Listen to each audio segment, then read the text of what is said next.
Welcome to Brilliantly British.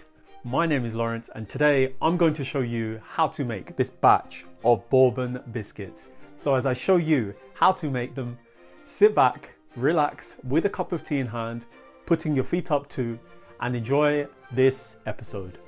Oh, and don't forget to subscribe. It's safe to say that Brits love biscuits, which is reinforced by our love of tea. I at least can vouch for both of those. Thus far on the channel, we've shown you how to make savoury mini cheddars and crumbly digestive biscuits, both of which should be enjoyed with our ever expanding range of condiments. But today, we'll be taking you into the heart of the average Brit by showing you how to make and enjoy all butter chocolate Bourbon biscuits. Store-bought biscuits, I must confess, are great, but these are brilliant. So, with your interest piqued, allow me to introduce the ingredients to you. For today's Brilliantly British Bourbon biscuits, you will need some icing sugar, some milk, some butter, ideally homemade Brilliantly British butter. Follow the link on screen now to learn how to make your own at home. You will need some vanilla extract, some baking powder, some plain white flour, some caster sugar, and some cocoa powder, plus a sprinkling of salt. That's it for the making of these Bourbon biscuits. But, hold your horses. Before you get started doing anything at all, I'd say switch on your kettle, brew yourself a nice cup of hot tea so that you can sip on that whilst you bake. To start, I'll first mix my dry ingredients, namely my icing sugar, cocoa powder, baking powder, and flour. With my dry ingredients homogenized, I'll rehydrate, then distribute my cubes of cold butter within, before blending and turning into a bowl. The mixture should have a fine, sand-like appearance, which should be seasoned with salt, before adding a dash of vanilla essence. To form a ball of dough, gradually add milk before mixing and repeating until you've formed a cohesive dough ball in a relatively clean bowl.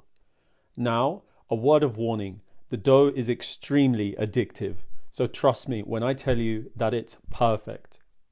The next step involves dusting your work surface with cocoa powder, placing your dough on top, with it being dusted too, before gradually rolling out your biscuit dough to a thickness of 3 millimeters. With the dough rolled out, square the sides, making sure to reconstitute and use the scraps until all of the dough has been used up. I'll then leave you to figure out the rest. No, I'll explain. The sensible thing to do would be to measure and divide up the dough. The dimensions of the biscuit cutouts will be in the description below. I, however, decided to live dangerously and eyeballed my divisions. And it goes without saying, but I'll say it anyway. Make sure that you have an even number of cutouts. Off camera, I transferred my cutouts onto a paper-lined tray, which I'll now individually emboss before pricking, which will give my Bourbons their signature appearance. Now, with all the cosmetic work done, rest them in your fridge for at least 30 minutes, beginning to preheat your oven 15 minutes into the resting period. After waiting 30 minutes and with my oven hot, I'll then slide my tray in, leaving it be for 17 minutes, which you'll agree leaves you with ample time for a quick, brilliantly British binge, with a tea in hand, of course. After 17 minutes of baking, the biscuits were left to cool on a wire rack, leaving me with time to make myself useful, busying myself with the making of the great Bourbon chocolate butter filling. So, to make the filling, to some soft butter, add cocoa powder and icing sugar without making a mess, of course. Then gradually fold the butter into your dry ingredients and incrementally add warm milk. Continue to add milk, splash by splash, until you end up with this thick, dark, glossy paste, which you'll find is irresistible. And just like that, we are ready to construct some Bourbon sandwiches. So I'll efficiently clean my spatula and then spread my filling onto one half of a biscuit pear before carefully sandwiching them together. You'll find that you'll have more than enough filling for your batch of bourbons, so feel free to fill them as little or as much as you like. In no time at all, you'll have used up all of your biscuits, forming a beautiful all butter bourbon biscuit. And so with that done, I believe now would be a time for tasting. All right, are you ready? Are you steady? 3, 2, 1. Oh, wow.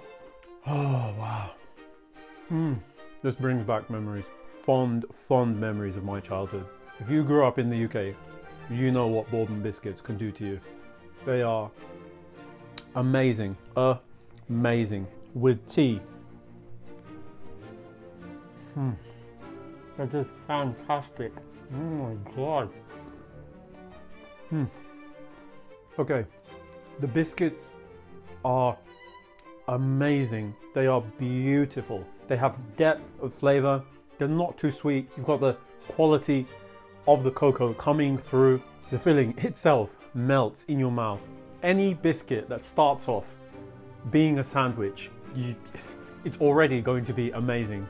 Now with tea, bourbons are already great. But for those of you that like your chocolate biscuits with milk, well, you're in for a treat, because I'm going to tell you how good that is as well.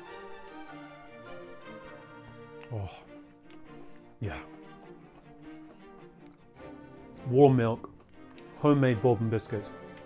I don't know how you can top that. And I'm saying this now with confidence. If you're American, I don't know how much you love Oreos, but bourbons are just better. Period. They just are. Now, with all that said, please make these biscuits. Please. Thank you all for allowing me to show you how to make this batch of bourbon biscuits. Knowing that you loved this episode, don't forget to click the like button, the subscribe button, and the notification button so that you don't miss any of our new releases. Tell everyone you know about the Brilliantly British food on this channel, and follow us on all of the social media platforms that this channel is on, and I will see you next time. Okay, we have a good one. Oh my god. Next time.